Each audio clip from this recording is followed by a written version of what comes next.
anomalies du traitement phonologique sont une grande constante présente chez la plupart des enfants dyslexiques.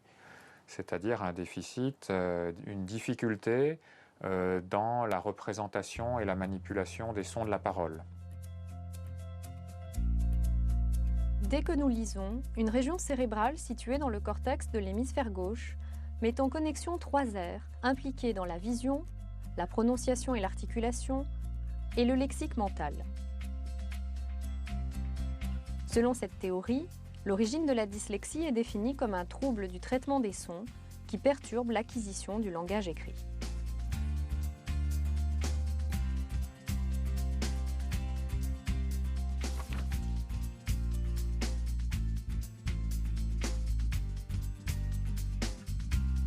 Avoir de déficit phonologique. Et donc, la seconde hypothèse, qui est probablement correcte pour une minorité d'enfants dyslexiques, c'est l'hypothèse d'un trouble visuel. On imagine bien que si un enfant avait une espèce de fenêtre attentionnelle beaucoup plus réduite, qui n'embrasserait que 1 ou 2 lettres, alors il serait obligé de faire beaucoup plus de saccades le long du mot, tout en mettant en mémoire les lettres qu'il a précédemment identifiées.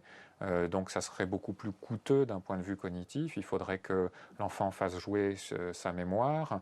Il risquerait de commettre des erreurs en parcourant le mot de nombreuses fois. Et donc il aurait plus de difficultés à identifier le mot, il l'identifierait plus lentement, mais il arrive à la fin, il a déjà oublié les mots qui sont au début, et sans même parler de l'accès au sens des mots. Donc voilà une des hypothèses qui est à l'étude, l'hypothèse d'une fenêtre attentionnelle.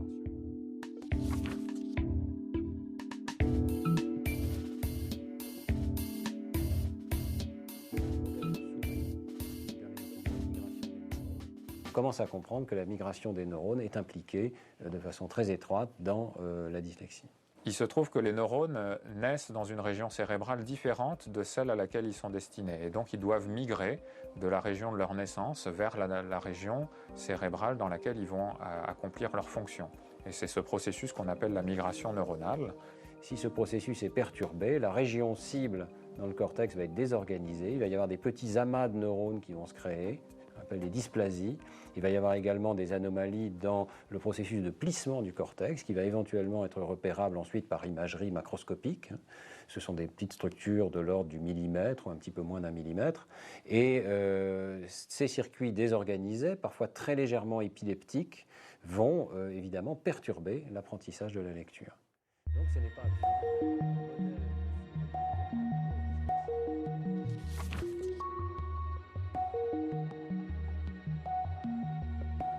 Un enfant dyslexique vient rarement seul, c'est-à-dire qu'il a souvent déjà un frère ou une sœur qui a été dyslexique avant lui, et que si on interroge les parents, voire les grands-parents, on va retrouver d'autres personnes dyslexiques dans les générations précédentes. Ce qui a conduit à l'idée qu'il y a peut-être une transmission héréditaire de la dyslexie. Globalement, ce qu'ont montré ces études de jumeaux et ces études d'adoption, c'est qu'il y a une contribution à la fois génétique et environnementale au risque de devenir dyslexique.